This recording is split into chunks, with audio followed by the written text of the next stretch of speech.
ಅಪಘಾತದಲ್ಲಿ ಜನವರಿ 2025ರಿಂದ ಇಲ್ಲಿಯವರೆಗೆ ಸುಮಾರು 262 ಜನರು ತಮ್ಮ ಪ್ರಾಣವನ್ನು ಕಳೆದುಕೊಂಡಿದ್ದಾರೆ ಎಂದು ಜಿಲ್ಲಾ ಪೊಲೀಸ್ ವರಿಷ್ಠಾಧಿಕಾರಿ ಎಂ ಪುಟ್ಟಮಾದಯ್ಯ ಹೇಳಿದರು.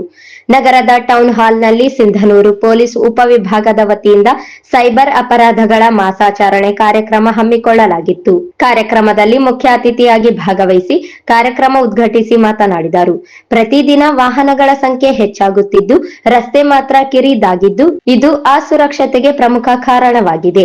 ಅದರಲ್ಲೂ ಬಹುತೇಕ ವಾಹನಗಳಿಗೆ ಇನ್ಶೂರೆನ್ಸ್ ರಿನಿವಲ್ ಯಾರೂ ಮಾಡಿಸಿಲ್ಲ. ಟ್ರ್ಯಾಕ್ಟರ್ಗಳಿಗೆ ಇನ್ಶೂರೆನ್ಸ್ ಇಲ್ಲ. ರಸ್ತೆ ಸುರಕ್ಷತೆಗಾಗಿ ಹಾಗೂ ಸೈಬರ್ ಅಪರಾಧ ತಡೆಗಟ್ಟುವ ಉದ್ದೇಶದಿಂದ ಹಲವಾರು ಜಾಗೃತಿ ಕಾರ್ಯಕ್ರಮ ಹಮ್ಮಿಕೊಂಡಿದ್ದು 3 ಪಟ್ಟು ದಂಡವನ್ನು ಕೂಡ ವಿಧಿಸಿದ್ದೇವೆ. ಸೈಬರ್ ಅಪರಾಧಿಗಳು ನೇರವಾಗಿ ದರೋಡೆ ಮಾಡುವುದಿಲ್ಲ. ಹಣದ ಆಸೆ, ಇತರೆ ಆಸೆಗಳನ್ನು ತೋರಿಸಿ ಜನರನ್ನು ವಂಚಿಸುತ್ತಿರುವ ಪ್ರಕರಣಗಳು ಹೆಚ್ಚಾಗುತ್ತಿದ್ದು, ಅದರಲ್ಲೂ ವಿದ್ಯಾರ್ಥಿ ಯುವ ಜನರೇ ಸೈಬರ್ ಅಪರಾಧಿಗಳ ಕೈಗೆ ಸಿಕ್ಕಾಕಿಕೊಂಡು ಹಣವನ್ನು ಕಳೆದುಕೊಳ್ಳುತ್ತಿರುವುದು ಹೆಚ್ಚಾಗಿದ್ದು, ಪ್ರತಿಯೊಬ್ಬರು ಒಟಿಪಿ ಹಾಗೂ ಮೊಬೈಲ್ ಪಾಸ್ವರ್ಡ್ಗಳನ್ನು, ಎಟಿಎಂ ಪಾಸ್ವರ್ಡ್ಗಳನ್ನು ಯಾರಿಗೂ ಹೇಳದೆ ಗೌಪ್ಯವಾಗಿ ಇಡಬೇಕು ಎಂದು ಮಾಹಿತಿ ನೀಡಿದರು.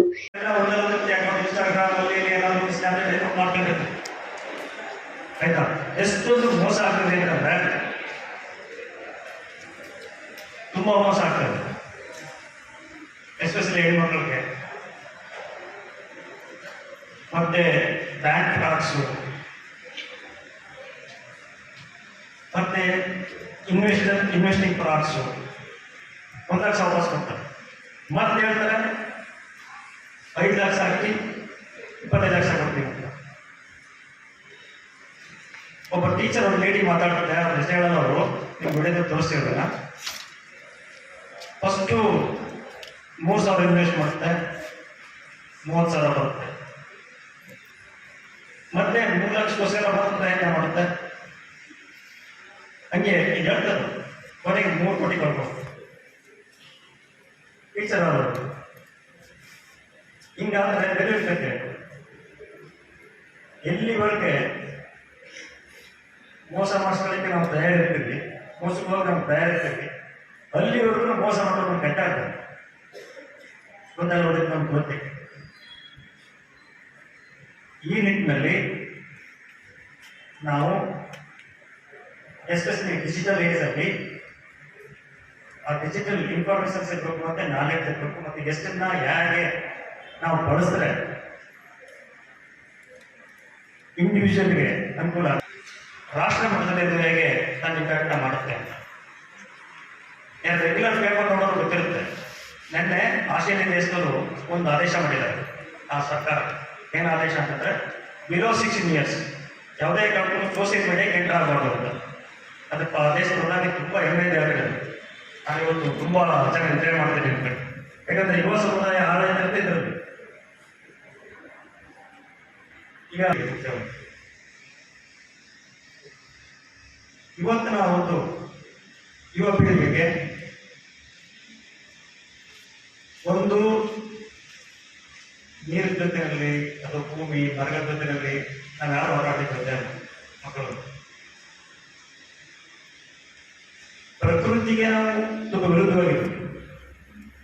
ಎಲ್ಲಿವರೆಗೆ ನಾವು ಪ್ರಕೃತಿ ಜೊತೆಲಿ ನಾವು ಪ್ರಯಾಣಿಸಲ್ಲ, ನಮ್ಮ ಜರ್ನಿ ಇರಲ್ಲ, ಅಲ್ಲಿವರೆಗೂ ನಮ್ಗೆ ಅನಿಸ್ತದೆ.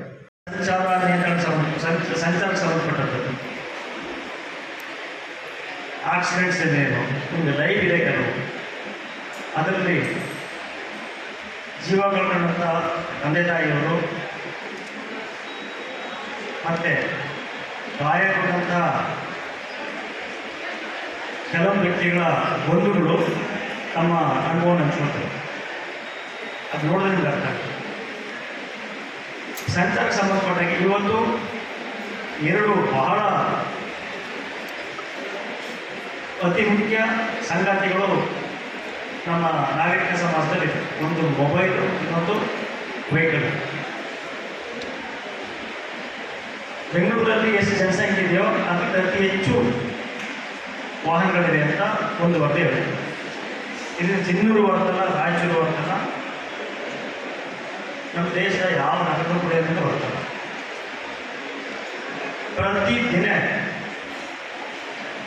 ವಾಹನಗಳ ಸಂಖ್ಯೆ ನೀವು ಯಾವುದಾದ್ರು ಆರ್ ಟಿ ಆಫೀಸ್ದು ಮಾಹಿತಿ ನೋಡಿದ್ರೆ ನಿಮ್ಗೆ ಗೊತ್ತಾಗುತ್ತೆ ಪ್ರತಿದಿನ ಅತ್ಯಂತ ಹೆಚ್ಚಿನ ಸಂಖ್ಯೆಯಲ್ಲಿ